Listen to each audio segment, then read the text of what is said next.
Hey, this is Matt Mayoko from NBC Sports Bay Area. Thank you so much for joining me for this video as we bring you up to date on all the happenings around Santa Clara on Wednesday as the 49ers start preparations to face the Dallas Cowboys in Week 8 at Levi's Stadium. But first, this is brought to you by Canyon Club Brewery. It's a brewery, beer garden, restaurant all wrapped into one in Moraga, California. It's a very family-friendly atmosphere. I'm a regular there. If you go there, you might see me. And also coming soon to Danville, to the Livery in Danville. They're building out that place now, that spot, that location. It's going to be fantastic. Can't wait for it to get open, and it should be coming up here before the end of the football season. So look for me there as well as I wrap up my work at Santa Clara and I drive home. I'm sure that on many occasions I'll be stopping off at Canyon Club Brewery at the Livermore or at the Danville Livery to get some refreshments on my way home. Anyway, let's go straight to the injury report for Wednesday. The 49ers did place Brandon Ayuk on the injured reserve list, and so he is out for the season with the torn ACL, the torn MCL. So the 49ers hope that he will be available early next season, if not at the start of the season, as I talked about on a previous video, kind of that time frame for a player coming back from an ACL injury right there around the 45-week, 50-week period. So that would put Ayuk on pace to be available either right at the start of the season or very early in the season. Okay, for the guys who remain on the 53-man roster, Deebo Samuel did not practice due to a wrist and an illness, of course, a pneumonia. He spent 2 nights in the hospital after the game on Sunday night. When the 49ers played Kansas City, and he was only on the field for 4 snaps in that game. Juwan Jennings sat out that game with a hip injury. He still has yet to return to practice. And then other guys in the passing game, George Kittle did not practice due to a foot injury. And then others who did not practice or were not scheduled to practice on Wednesday, the kicker Jake Moody, defensive tackle Kevin Givens, safety George Odom, and then left tackle Trent Williams has just his usual veteran day off for him. Guys who are limited were Nick Bosa with an elbow injury, Chris Conley, wide receiver with an ankle, and Jordan Mason with the shoulder. So all those guys who are limited appear to be very much on track to play in the game Sunday night against the Cowboys. The guys who did not practice, maybe a little bit more iffy, but we'll see how the week develops. I did mention that Brandon Ayuk went on injured reserve. So this is enabled the 49ers an opportunity to call up one of their practice squad guys to a spot on the 53-man roster. And remember now, really, when you're a practice squad player, you're kind of a free agent because any team at any point can go and sign a player off of another team's practice squad. And so I believe it was the Patriots game where Evan Anderson made his debut as a defensive tackle from Florida Atlantic. I remember he played so well, I thought, hey, this might be an issue. The 49ers might have to do something with him in order to keep him around because there might be a team that comes calling and wants to sign him off the practice squad. Well, now that's no longer an issue. I guess that's the silver lining of whenever there's an injury, it enables a team to bring up a guy from the practice squad. So Evan Anderson, who was very disappointed, he did not get drafted. He started receiving phone calls in the third round, said that the LA Chargers called him in the third round and kind of made it sound like they were going to draft him at some point. But of course, he went undrafted. He did come out to Santa Clara on a top 30 visit where he started to build a rapport with Chris Kocurek, the 49ers defensive line coach. So when it came time for him to decide where he wanted to sign as an undrafted rookie, the 49ers were the team, and now he has been rewarded by doing all the right things and earning a spot on the 53-man roster. So, okay, talk about one rookie there, another rookie who's on the 49ers roster, not a draft pick. But the 49ers have had some really good contributions early on from their rookie class, and that is without Ricky Pearsall yet making a significant impact. I guess he did make an impact on Sunday against Kansas City, playing 48 snaps. He went into that game and I thought that he'd probably play like 15 to 25 snaps. He ended up playing 48 at a number of different positions. He's most familiar with the split end position, which is the wide receiver spot that lines up on the line of scrimmage on the opposite side of the tight end. But he played a number of different spots in the game on Sunday. And what Kyle Shanahan had to say about that was that you just got to be ready to go whenever you get that opportunity. And he said that he did a good job adjusting in the game. He went into the game playing only the one spot, and then a couple of injuries happened, and you have to be able to get prepared and be the next man up. And he said he did not have any bust, so no missed assignments at that new position.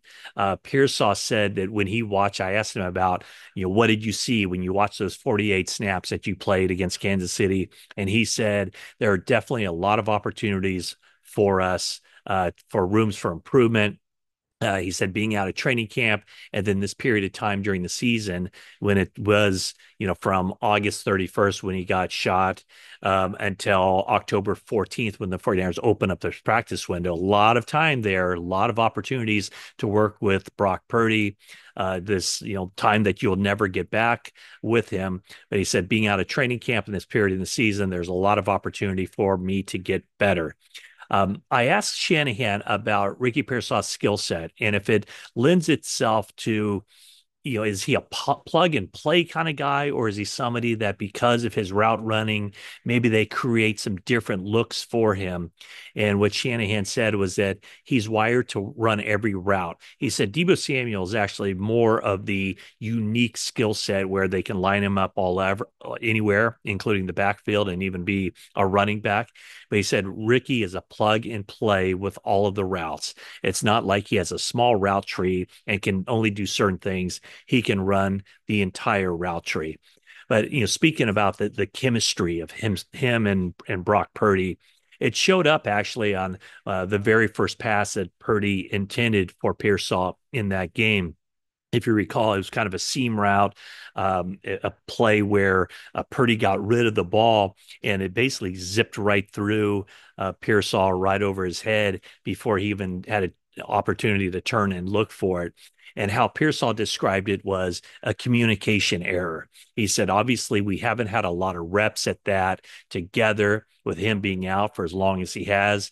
He said that his route wasn't as sharp as it could have been. It was a few yards too deep. Said if he had cut it shorter and looked for the ball, he said that ball would have been right on my chest. So as it was, Pearsall played a lot more than the 49ers anticipated, clearly a lot more than Ricky Pearsall anticipated in this game.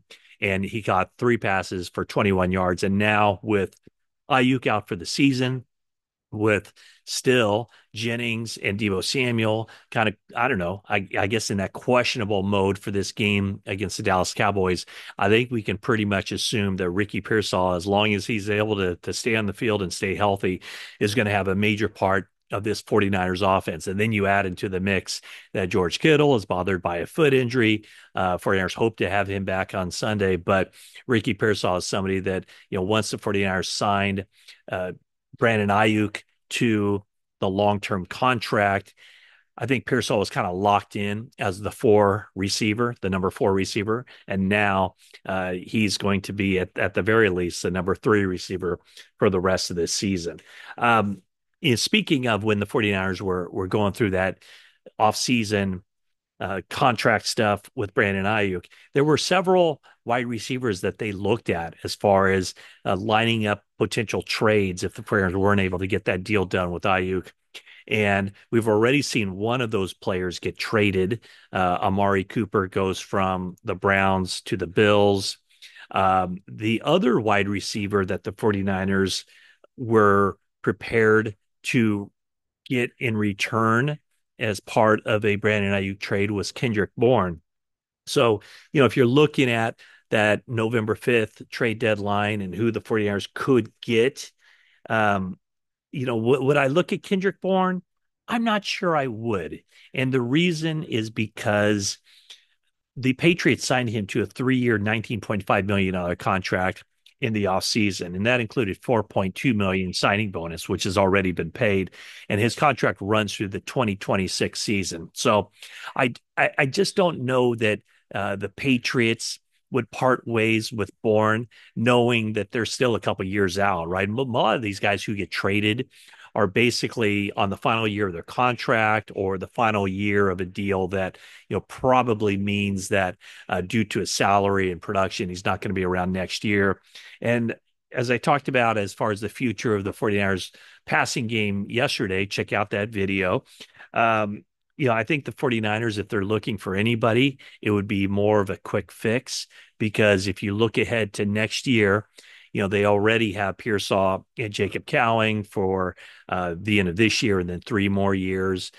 Deebo Samuel through next year, Juwan Jennings through next year, and then, of course, Brandon Ayuk after this year, 4 more years of him. So, bottom line, 49ers select Ricky Pearsall, number 31 overall. They expected him to make some sort of contribution due to his unique route running ability, which I guess we didn't totally see on Sunday as he kind of works out the kinks and works out the rust and builds that chemistry with Brock Purdy. But Ricky Pearsall, very excited. When somebody asked him about it, are you excited to get out there and play Sunday, nationally televised game, Sunday Night Football against the Dallas Cowboys? And his answer was, I'm excited to get out there and practice today and to go to meetings. And that's the way he is. He's kind of a grinder. He likes the sport. He's kind of a gym rat in that sense. Speaking of gym rats, there was the 49ers did not open the practice window for running back Christian McCaffrey. So they are going to wait until at least after the bye week to open up that window for his possible return. But if we're going to read anything into anything, I did see him in the locker room. The 49ers have a basketball hoop up in the locker room, regulation basketball hoop, 10 feet, all that stuff. And I saw Christian McCaffrey take a handful of long shots, not jump shots where he's releasing it at the top of his jump, but set shots where he's rising off the ground by several inches. So I know it's kind of whatever, ridiculous, I guess, to talk about a player's basketball shot inside the locker room, but let's take it as another good sign that Christian McCaffrey is out there in the locker room and he's jumping off both feet. Everything I've heard is that he has experienced no setbacks. He's doing well in his recovery from the bilateral Achilles tendonitis. And I would suspect that sometime shortly after the bye week, the 49ers will expect to have him back as long as there are no setbacks. So once again, thank you for watching this video. Please subscribe. Please turn on your notifications so that you will know when I post another video, and like and comment, and we'll keep you posted throughout this week as the 49ers get set to face the Dallas Cowboys on Sunday Night Football. And that's it for now.